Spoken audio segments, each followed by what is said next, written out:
시청자와 함께하는 시민데스크. 2023년 우리 일상은 어떻게 달라질까요?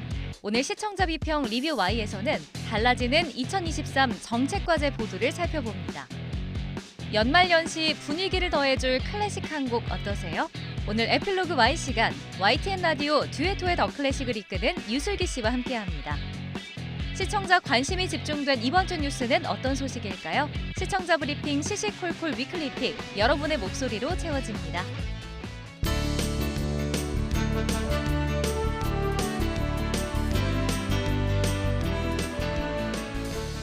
네, 2022년 끝자락에 인사드립니다. 시민데스크 김영수입니다. 올 한해 YTN을 통해서 많은 소식 전해드렸습니다. 돌이켜보면 기쁘고 행복한 소식보다 안타까운 소식이 더 많았던 것 같습니다. 무거운 마음을 뒤로하고 2023년 개묘년 새해에는 보다 더 나은 건강한 소식들로 채워지길 희망해봅니다. 시청자 여러분의 힘찬 도약을 응원하면서 2022년 마지막 시민데스크 시작하겠습니다.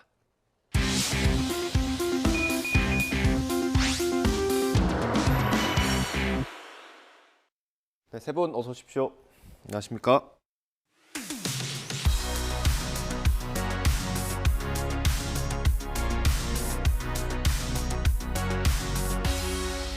네, 시청자 비평 리뷰 Y 시작하겠습니다. 먼저 이혜수 시청자 평가원께서 꼽아주신 오늘의 주제부터 들어보겠습니다. 연말에는 지난 한 해를 돌아보기도 하지만 새해 계획을 야심차게 짜기도 합니다. 정부도 연말이면 신년 계획을 세우는데요.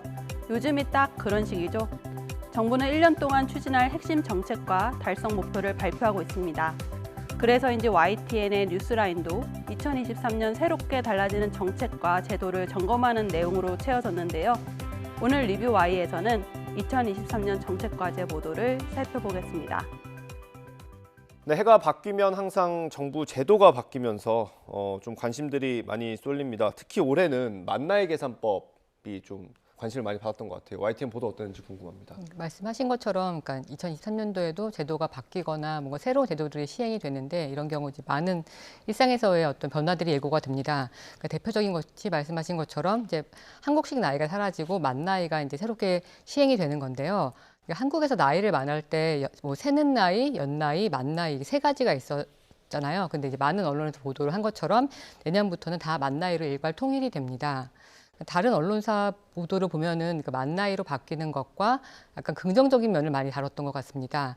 YTN에서 보도한 뉴스가 있는 저녁 만 나이 통일 무엇이 바뀔까 보도를 보면 코로나19와 관련해서 백신 접종이라든지 청소년 방역 패스 관련해서 이게 만 나이인지랑 새는 나이인지에 따라서 이제 어떤 대상자가 달라진다는 점들의 어떤 혼란이 있었던 점들을 언급을 하고 있습니다. 근데 여기에 그치지 않고 이후에 만 나이로 통일되더라도 여러 가지 문제점이 발생할 수 있고 대비를 해야 한다는 것들을 언급을 하고 있습니다. 그리고 이제 또 법적으로 술, 담배를 구입할 수 있는 것 관련된 청소년 보호법이라든지 남성의 경우에는 이제 병역 판정 검사를 받는 병역법의 경우에는 이제 연나이를 기준으로 또 하고 있어서 이제 그것들이 좀 보완되어야 한다는 점을 언급을 하고 있습니다. 빠른 생일이지만 8살에 학교를 입학해서 서열 관계나 호칭에서 난감한 경험을 했던 저여서 저 역시 같은 보도에 주목했습니다. 박사님께서 말씀해 주신 것처럼 이 보도는 정책 도입 소식을 알리는 데 그치지 않아 유익했습니다. 한국식 나이 폐지에 대한 여론의 반응을 통계치로 보여주기도 했고요. 중요한 변수로 작용하는 영역들, 정년퇴직이나 임금 피크제, 병역 부분에서 예상되는 혼란스러움 등을 좀 다각적으로 살피고 있습니다. 그에 반해서 정부의 대책은 아직은 미비하다는 내용도 다루고 있어서 균형적인 시각을 견지하는 노력이 돋보였습니다. 네, 만 나이로 바뀐다는 뉴스가 있었고요. 부동산 정책 같은 경우는 뭐 시기 가리지 않고 항상 주목을 받는 것 같습니다. 어땠습니까? 네, 추경호 기획재정부 장관이 2023년 경제정책 방향에 대한 브리핑을 했고요. 이 관련 기사를 좀 아쉬운 뉴스로 뽑았습니다. 추경호 다주택자 징벌적 규제 정상화, 대출 규제 등 완화 제목으로 이제 YTN 홈페이지에서 확인할 수 있는데요. 간단히 말씀드리면은 다주택자에 대해서 취득세, 양도세 부과랑 규제 지역 내 대출 규제를 완화하겠다는 내용의 추 장관의 발표를 전한 뉴스입니다. 정부 같은 경우 지금 다주택자 관련해서 취득세와 양도세 부과를 징벌적 규제로 인식을 하고 있고 집값이 떨어지고 있는 것과 관련해서 다주택자의 추가 주택 구매를 이제 독려를 하고 보유에 따른 부담을 이제 줄이기 위해서 주요 규제 지역의 해제와 동시에 취득세 등 거래세를 좀 완화하겠다라고 밝혔습니다. 근데 이제 현재 뭐 잘 아시겠지만 국민 10명 중 4명이 그러니까 집이 없는 상황이고 집값이 되게 비정상적으로 오른 상황에서 이제 무주택자나 아니면 실제 이제 집을 하려고 하는 사람들의 입장에서는 이런 정부의 발표가 굉장히 일반 시민들의 입장과는 좀 거리가 상당히 먼 조치라고 볼 수 있는데요. 관련해서 YTN 보도는 그러니까 이거를 그대로 옮기면서 추경호, 다주택자, 징벌적 규제 정상화, 대출 규제 완화로 그러니까 정부의 입장만을 대변한 보도로 전했습니다. 박사님께서 언급해 주신 2023년 경제정책 방향 발표 이후에 이어진 보도를 좀 더 살펴보겠습니다. YTN은 22일 부동산 규제 대거 푼다, 무역 적자 역대 최악 유력 보도를 통해 내년부터 달라지는 주요 부동산 제도를 다뤘습니다. 이때 언론은 이 첨예한 부동산 이슈에 대해 시민사회가 공론장을 형성할 수 있도록 적절하고 충분한 정보를 제공해야 할 텐데요. 뉴스라이더의 질의응답 시간이 그 역할을 잘 해주었다고 생각합니다. 25일 진행된 전국 아파트 최대 하락폭, 규제 완화 통할까 대담에서도 사상 최대 하락폭을 기록한 아파트 매매가를 두고 정부의 대출 규제 완화가 시장에 어떤 영향을 줄지 점검하는 시간을 가졌는데요. 또 정부가 이 상황을 타개할 대책을 마련하고 있는지도 소상하게 살폈습니다. 작년까지 많은 부동산 기사가 쏟아졌지만 정책에 대한 비판적인 접근보다는 자극적인 수사를 덧붙여서 아파트값 최고가 갱신 소식을 특종으로 다루는 사례가 있었음을 우리가 다 기억하실 겁니다. 그것과 비교를 해보면 이 같은 분석이 더해진 대담은 바람직한 보도 방향을 제시해주고 있다고 평가됩니다. 부동산 관련 기사는 뭐 전 국민이 관심을 갖고 민감하지만 그만큼 복잡하고 좀 어려운 것 같습니다. 네. 좀 면밀하게 보도하는 게 좋을 것 같은데 어떻습니까, 팀장님? 그렇습니다. 부동산과 교육은 뭐 전 국민의 관심사라고 할 수 있을 만큼 중요하고 또 상당히 예민한 그런 문제입니다. 그래서 이를 다루는 언론 역시 세심하게 보도해야 한다고 생각하는데요. 먼저 지난 21일에 있었던 추경호 경제부총리의 내년도 경제정책 방향 발표는 생중계로 전해드리는 상황이라 당시 이 발표 내용 자체를 전달하는 게 좀 충실하다 보니까 정부 입장만 반영된 걸로 이렇게 비칠 수 있었다고 봅니다. 이후 주요 시간대에 전문가 대담을 통해서 정부 발표 내용을 보다 면밀히 분석하는 그런 시간을 마련했는데요. 특히 바로 다음 날 아침이죠. 뉴스라이더에서 또 25일 오후에 뉴스 와이드라는 코너를 통해서 경제연구소장 또 부동산학과 교수와 함께 하나하나 짚어봤습니다.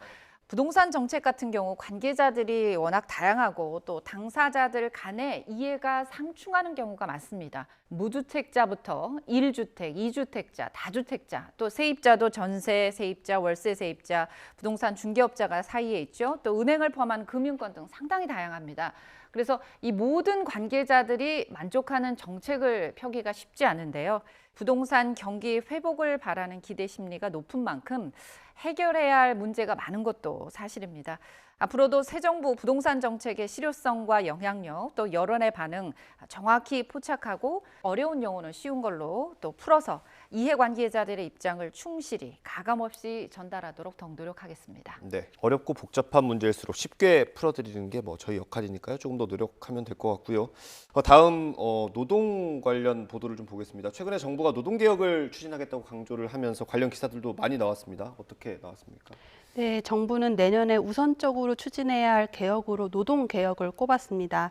새 정부와 함께 출범한 미래노동시장연구회는 12월 12일 주 52시간 근무제 유연화와 호봉제 축소를 주 내용으로 하는 개혁 권고안을 발표했는데요. YTN의 이정식 노동시장 개혁 신속 추진, 늦어도 내년 초 정부 계획 발표 보도는 권고안을 바탕으로 신속하게 입법을 본격화하겠다는 정부의 입장을 전달했습니다. 그러나 아직 권고안 발표에 그쳐서일까요? 정부의 정책 발표를 단순 중계하는 피상적인 보도에 그쳐 많이 아쉬웠습니다. 이틀 후 방송된 당정 노동개혁안 조속히 마련 믿을 건 민심뿐 보도도 살펴보겠습니다.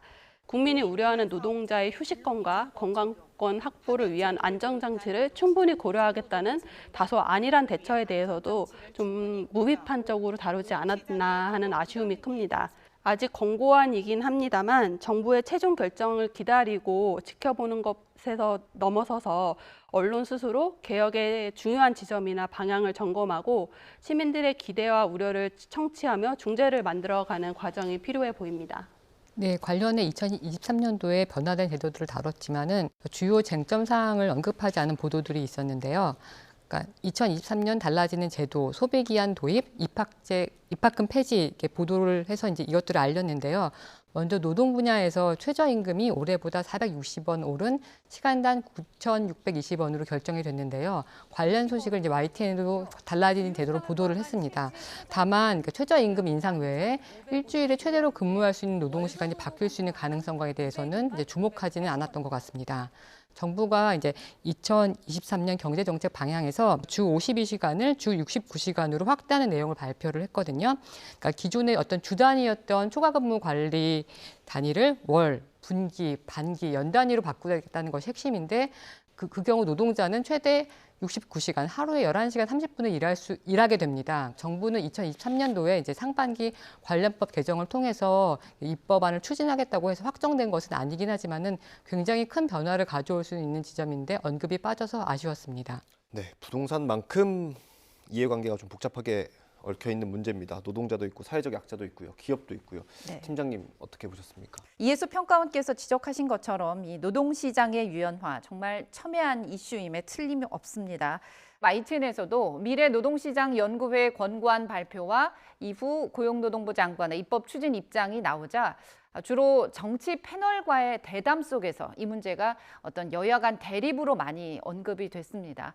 그러다 보니까 이 제도 개편의 당사자인 노동자 또 상대 파트너인 재계의 목소리에 귀를 기울이는데 좀 부족한 면이 있었던 게 사실입니다. 특히 주 52시간제 도입 후에 노동시장의 변화, 그러니까 즉 다시 말해서 실제 노동자의 삶의 질이 얼마만큼 향상됐는지 또 기업 활동에 어떤 변화가 있었는지 사실 완벽한 제도는 없기 때문에 개선할 점은 무엇인지 한번 꼼꼼히 살펴보는 것이 먼저 선행됐다면 더 알찬 보도가 되지 않았을까 하는 아쉬움도 듭니다. 따라서 정부의 추진 과정뿐만 아니라 당사자인 노동계와 재계의 기대와 함께 우려를 더 귀담아 듣고 또 보다 나은 대안과 방향을 모색할 수 있도록 YTN이 공론의 장을 마련하는 데 더 앞장서도록 노력하겠습니다. 네, 최대한 많은 목소리를 전할 수 있으면 좋을 것 같고요. 이거 말고 또 어떤 정책 보도 눈에 띄셨습니까?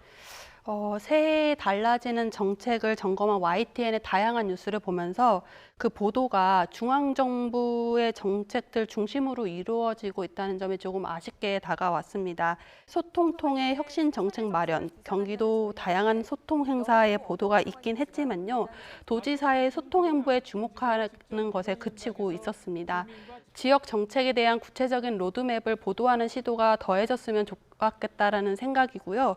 중앙 집권적 사회 구조 탓에 비서울권 정책 변화와 방향은 이 언론사의 관심에서 좀 멀어지고 있고 심층적인 분석으로 정책의 문제점을 지적하는 시간도 많이 부족해 보입니다. 또 이번 정부의 국정과제의 큰 특징은 기존의 4대 기본 부분에 어디서나 살기 좋은 지방시대라는 목표가 추가되었다는 점입니다. 지역 내 정책들과 전개 과정을 꼼꼼하게 분석하고 정치와 행정의 여론을 연결을 시키는 것은 언론의 역할이겠죠.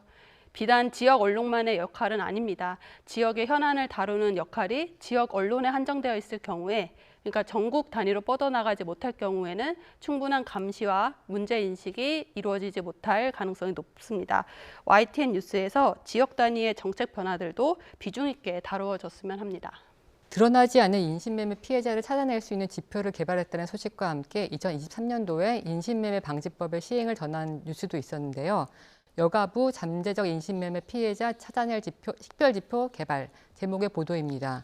인신매매라고 하면 되게 옛날 얘기처럼 들려지긴 하는데 사실 성매매, 성착취, 노동력 착취가 다 여기 인신매매에 해당이 되는데요.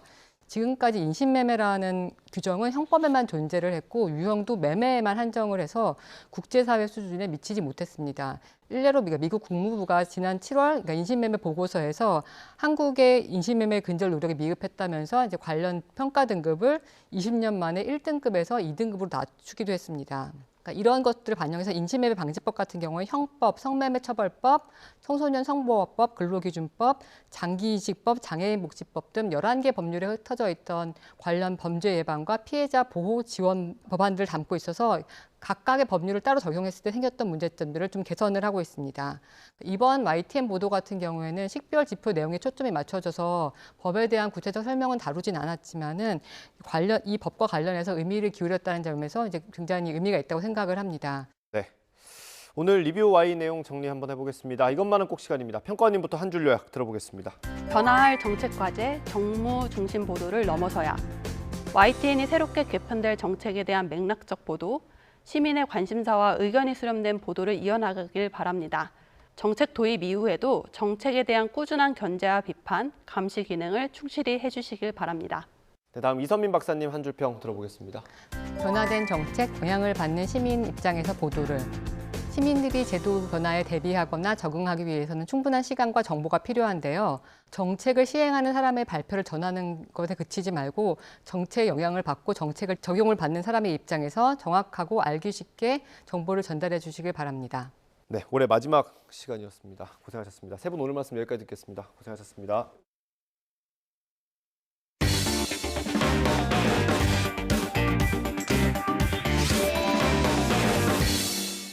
YTN 프로그램의 흥미로운 제작 뒷얘기를 들어보는 에필로그 Y 시간입니다. 2022년 마지막 방송이니만큼 특별한 분과의 뜻깊은 시간을 준비했습니다. 이제는 장수 라디오 프로그램으로 자리매김한 듀에토의 더 클래식 주인공과 함께합니다. 지금 바로 만나보시죠. 자, 전 세계 팬들의 들어보겠습니다. 화폐 라디오 듀에토의 고품격 클래식 방송이죠. YTN 라디오 듀에토의 더 클래식. 클래식이 어렵고 지루하다는 편견을 깨는데 앞장서고 있다고 하는데요. 들으면 들을수록 친숙하고 어느샌가 찾아듣게 되는 마성의 매력. 듀에토의 더 클래식 매력 포인트는 뭘까요? 세상에 단 하나밖에 없는 편한 클래식 방송입니다. 오늘 에필로그 Y 시간 듀에토 유슬기 씨와 함께합니다. 네, 어서 오세요. 네, 안녕하십니까. 반갑습니다. 저랑 슬기 씨랑은 또 인연이 있잖아요. 너무 깊죠. 네, 제가 듀에토의 더 클래식 게스트로 좀 함께 했었는데 이번엔 입장이 좀 바뀌었어요. 이런 날도 오네요. 제가 오늘은 MC고 슬기 씨가 또 게스트입니다. 네, 영광입니다. YTN 라디오 듀에토의 더 클래식이 얼마 전에 4주년을 맞았습니다. 벌써 4주년을 맞았습니다. 네, 이제 장수 라디오 프로그램이 돼가고 있는데 좀 감회가 새로우실 것 같은데요? 다들 놀라긴 하더라고요. 일단 YTN에서는 4년 동안 한 DJ가 처음이라고 하고 저희한테도 처음 경험이고 또 첫 기록이니까 좀 감회가 색다르죠. 듀에토의 더 클래식 4년 동안 하면서 좀 오래 할 수 있는 이유가 바로 팬분들 그리고 애청자분들이 많이 듣기 때문이 아닐까 싶습니다. 근데 기억에 남는 애청자가 좀 있으실 것 같은데요? 사실 뭐 모든 분들이 다 기억에 남아서 일단은 제일 많이 듣는 얘기는 클래식을 모르다가 듀에토의 더 클래식을 듣고 나서 클래식 공연을 보러 가게 됐다. 이런 얘기를 들을 때마다 좀 감사하고 놀랍고 또 이제 저희가 성악을 했다 보니까 성악을 하려고 꿈꾸시다가 이제 포기하시고 또 애청하시는 분 계세요. 듣다 보면 옛날 꿈도 생각난다. 이런 분들도 많아서 감사할 때가 많죠. 네. 아니 근데 이게 클래식 프로다 보니까 좀 접근하기 어려울 텐데 이 보통 클래식 방송들은 조금 고급지잖아요. 좀 이렇게 품격 있게 모차르트 교향곡 24번 이렇게 하는데 저희는 그렇게 안 하잖아요. 그러다 보니까 좀 처음 들으시는 분들이 좀 편하게 들어주시는 것 같아서 그래서 좀 진입 장벽이 좀 낮지 않나. 저도 약 2년 동안 듀에토의 더 클래식에서 그 발레 한 곡이라는 코너를 함께 했었잖아요. 최고의 프로그램이었죠. 네. 그럼 제 거 빼고 그동안 많은 코너가 있었을 텐데 좀 기억에 남는 코너, 애착 있는 코너가 있을까요? 저도 클래식을 했지만 클래식에 대해서 잘 모르거든요. 사실 뭐 이름은 알지. 모차르트, 베토벤, 뭐 쇼팽, 바 알지만 그분들의 삶에 대해서 잘 모르잖아요. 근데 그분들의 인생극장처럼 이렇게 저희가 드라마로 저희가 연기하면서 네. 그분들의 에피소드를 소개해드리는 코너들이 많았어요. 그럴 때 이게 우리가 알고 있는 유명한 훌륭한 아티스트 분들도 사람이구나. 인간 똑같구나. 그런 거 느꼈던 코너가 있습니다. 그거 저 같이 했잖아요. 그렇죠. 안 되는 줄 알면서 왜 그랬을까? 네. 다원 씨도 연기하셨던. 맞아요. 제가 할아버지 연기 많이 했던 기억이 납니다. 그 코너가 전 제일 기억에 남아요. 어. 네. 4년 넘게 이렇게 듀엣 더 클래식 진행하시면서 좀 스스로도 많이 발전하셨을 것 같아요. 라디오 하면서 달라진 점 있을까요? 계속 이 대본을 보면서 읽잖아요. 사연도 읽게 되고 글도 읽게 되다 보니까 원래 제가 말이 거의 이렇게 빨랐어요. 계속 이렇게 처음에 2024년, 2022년 12월 이게 천천히 말이 천천히 되다 보니까 제가 요즘 뮤지컬도 하게 되고 뭐 연극도 하게 됐는데 그런 말하는 것에 굉장히 많이 도움이 됐고 또 특히 이 뭐 하다 보면 이제 어떤 대사를 읽거나 어떤 시를 읽을 때가 있는데 점점 좋아진다고 칭찬을 많이 받아서 그런 뭔가 감정, 연기, 톤에 많이 도움받은 것 같아요. 음악적인 지식 이런 면에서도 좀 많이 발전하셨을 것 같은데요. 굉장히 많이 발전했고 누군가가 어떤 이야기를 했을 때 저도 알고 있어요. 아니면 오히려 제가 아티스트 분들한테 모르는 이야기들도 전달해드리고 이 에피소드를 잘 모르잖아요. 개인사들은 그런 것들은 저도 이제 귀담아 들었다가 알려드리곤 하죠. 그럼 4년 넘게 지금 진행하시면서 기억에 남는 순간들 굉장히 많으셨을 것 같거든요. 뭐 어떤 것들이 있을까요? 너무 많죠. 사실 저희가 지금 녹음 방송이라 평일에 녹음해서 주말에 나가는 건데 이 생방을 한 적이 있어요. 네. 그때 1주년 때였을 그죠? 거예요. 네. 주말에 생방을 아마 다원 씨랑 같이 했던 네. 기억이 나는데 그때도 굉장히 좀 내가 녹음하다 보니까 이 피드백이 바로 안 오잖아요. 근데 그때는 이제 댓글창에 우리 청취자분들 댓글도 달아주시고 또 2주년 때는 공개 방송을 해서 청취자분들을 모셔놓고 또 마침 또 듀엣토 3주년이어서 제가 알기로 같이 또 이렇게 노래도 하고 라디오에 했었던 기억이 나는데 저한테는 솔직히 좀 4년 동안 너무나 많은 추억이 있습니다. 그럼 확실히 스튜디오에서 녹음을 할 때랑 이렇게 공개 방송이나 생방송으로 할 때랑 많이 느낌이 다르셨나요? 많이 다르죠. 네, 이게 녹음은 그래도 편집을 해주시고 실수를 해도 다시 하면 되는데 이 생방은 모든 실수가 다 나가는 거잖아요. 굉장히 긴장되더라고요. 아무리 이거는 많이 해도 다른 라디오를 이게 출연하게 돼도 생방들은 항상 긴장되더라고요. 힘차게 이 새 2023년을 출발하자는 의미에서 좀 추천해 주실 그런 클래식 음악 있을까요? 저희 YTN 듀엣토의 더 클래식을 들어보신 분들이라면 아실 거예요. 저희가 시작하는 첫 시그널송이 있습니다. 자라투스트란 이렇게 말했다라는 곡이 있습니다. 굉장히 웅장하게 저희가는 가사를 붙여서 노래를 불렀지만 그 곡을 2023년 1월 1일에 여러분께 들려드리고 싶네요. 그러면 듀엣토 음악 중에서도 좀 추천해주고 싶은 음악 없을까요? 저희 노래 중에 좀 새해니까 좀 의미 있는 게 좋을 것 같아요. 드림이라는 곡도 있고 미라클이라는 곡도 있습니다. 꿈과 희망인데 우리 어떻게 아나운서님께서는 이 두 가지 멘트 중에 네. 뭐가 더? 저는 이제 올해 그럼 2023년에 좀 더 이렇게 기적 같은 일이 많이 미라클. 있기를 바라는 마음으로 미라클이 더 좋을 것 같은데 좋네요. 혹시 조금 그럼 네. 들려줄 수 있나요? 후렴구를 불러야 되겠네요. 네. 듀엣토의 미라클입니다. 지금 이대로 나에게 오면 돼요. 그대 하나로 난 충분해요. 떨리는 내 맘이 보이나요? 오랜만에 라이브로 들으니까 저도 역시 이 곡을 좋네요. 혼자서 라이브로 하는 건 좀 처음인 것 같습니다. 네, 좋습니다. 아마 이거 보시고 시청자분들도 직접 노래 찾아서 들어보시지 그럼 않을까 감사하죠. 싶습니다. 자, 그럼 듀엣토의 더 클래식 아직 모르는 분들도 계실 테니까 좀 자랑 한번 해주세요. 클래식이라서 어렵다고 생각하시는 분들은 한 번쯤은 들어보시면 클래식이 이렇게 편할 수도 있구나, 재밌을 수도 있구나라는 생각을 하실 것 같고 저희가 클래식만 하는 건 아니고 좀 다양하게 아티스트 분들을 소개해드리면서 음악들을 알려드리니까 그냥 편안하게 듀엣토의 입담과 또 클래식을 함께 즐기실 수 있는 그런 시간이 되실 거라 확신합니다. 그러면 카메라 보시고 어떻게 이제 들을 수 있는지 뭐 주파수라든지 이런 것들 참여하는 방법도 좀 알려주세요. 네, YTN 94.5MHz 주말 새벽 5시 20분, 재방은 오후 6시 20분입니다. 그리고 평일에도 뿌띠 디더클이라는 프로그램으로 여러분을 찾아뵙고 있으니까요. YTN 라디오를 고정해 주시면 언제든지 저희 듀엣토의 더 클래식을 들으실 수 있습니다. 자, 많이 들어주시길 저도 좀 응원을 하겠습니다. 네. 네, 지금까지 듀엣토의 더 클래식 잘 이끌어 왔기 때문에 앞으로가 더 중요할 것 같은데 앞으로 좀 어떤 계획이신가요? 정말 사실 저희가 잘해서라기보다는 우리도 PD님들과 작가님들께서 이렇게 신경 써주셔서 이 프로그램이 지금까지 함께했던 것 같은데 제가 바라는 게 있다면 아무래도 아직까지도 이제 클래식 아티스트 분들이 설 무대나 어떤 방송이 많이 없잖아요.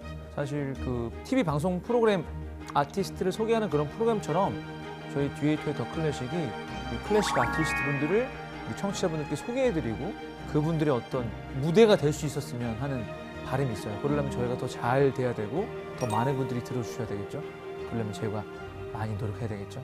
네. 그러면 클래식 음악 하시는 분들도 앞으로 프로그램에 많이 더 초청하실 생각이신가요? 아 그럼요. 저희는 언제든 열려 있습니다. 네, 원하시면 다 나오셔도 됩니다.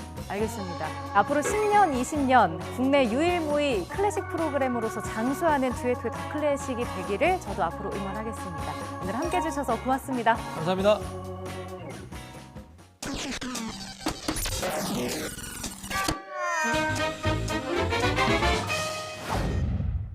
YTN을 통해 방송된 다양한 소식을 시청자와 함께 돌아봅니다. 이번 주 YTN을 뜨겁게 달군 이슈로 준비했습니다.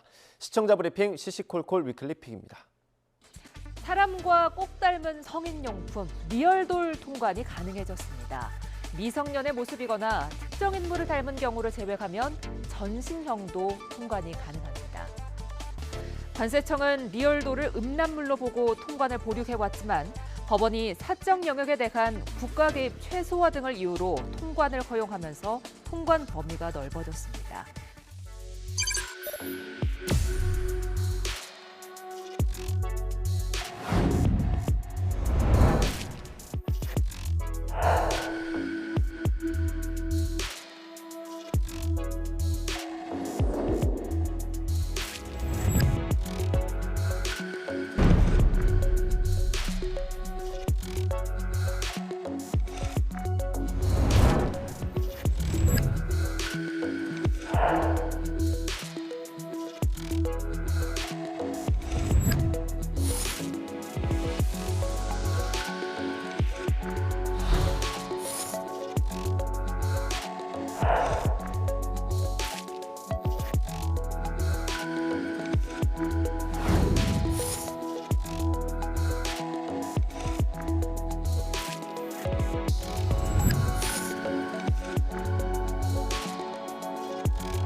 요즘 대학병원에는 소아과 의사가 없어서 진료에 차질이 빚어지고 있습니다.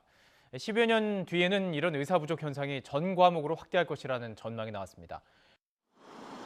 교육부는 이달 초 보건복지부에 의대 정원을 늘려달라는 내용의 공문을 보냈습니다.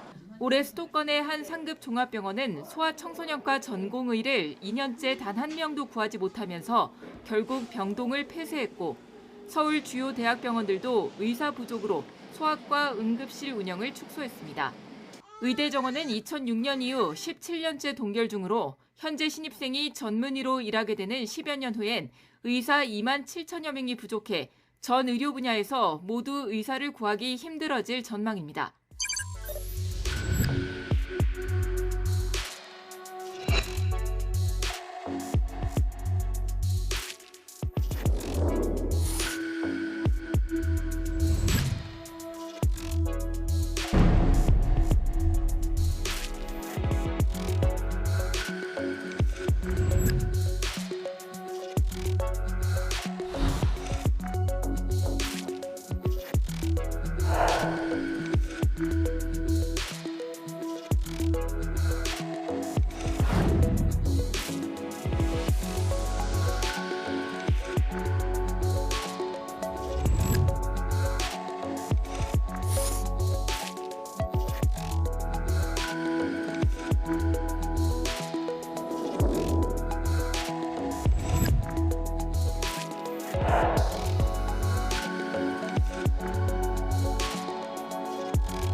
필수적인 의료나 이런 부분들이 해결이 안 된 상태에서 이거를 무조건 인원 확대로 늘리거나 이렇게 하기는 굉장히 어렵고요. 정부는 2020년에도 매년 400명씩 10년간 의대 정원을 4,000명 늘리겠다고 발표했지만 전공의 집단 휴진과 의대생 국가고시 거부 등 거센 반발로 정책을 철회했습니다. YTN이 코로나19 그 사망자 수하고 누적 사망자 수를 단호하게 표기를 해주셔서 너무 고마웠거든요. 근데 그걸 안 해주셔가지고 여기저기 돌려도 YTN처럼 그렇게 확실하게 해주는 데가 없어요. 그러니까 그걸 계속 해주셔서 우리 국민들이 좀 경각심도 좀 불러일으키면서 조심하도록 거기에 기여해 주셨으면 좋겠습니다. 시민데스크는 시청자 목소리로 YTN을 더 깊이 되돌아봅니다. 방송에 대한 여러 의견들 SNS와 홈페이지 또 전화로 남겨주시고요. 저희는 새해 더 예리한 시청자 의견으로 돌아오겠습니다. 시청해주신 여러분 고맙습니다.